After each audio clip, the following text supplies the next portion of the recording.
Nasira naman mga kapuso ang spillway sa pagitan ng dalawang bayan sa Camarines Sur. Kaya pahirapan ang pagdawid ng mga residente sa ilog.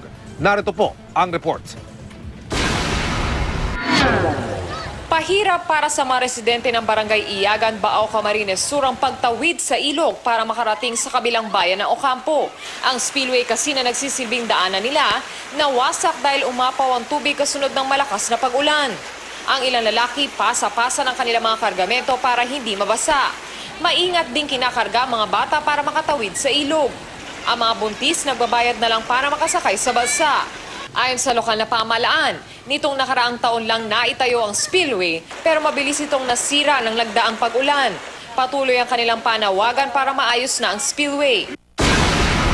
Lubog sa baang ilang bahay sa Barangay Tulay, Bangon, Taboboan sa Odjongan, Romblon dahil sa malakas ring pag-ulan. Abot hanggang bewang ang baha dahil sumabay pa ang high tide. Ilang kalsada rin sa Barangay Dapawan ang binaha dahil umapaw na mga kanal.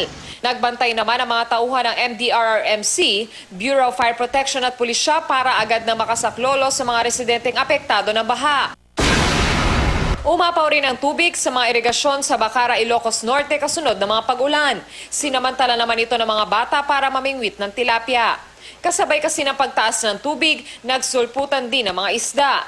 Dahil sa dami, mabilis silang nakahuli ng ilang kilo ng tilapia. Kahit masungit ang panahon, masaya na rin ang mga bata dahil sigurado nang may pang-ulam ang kanilang mga pamilya. Von Aquino, GMA News.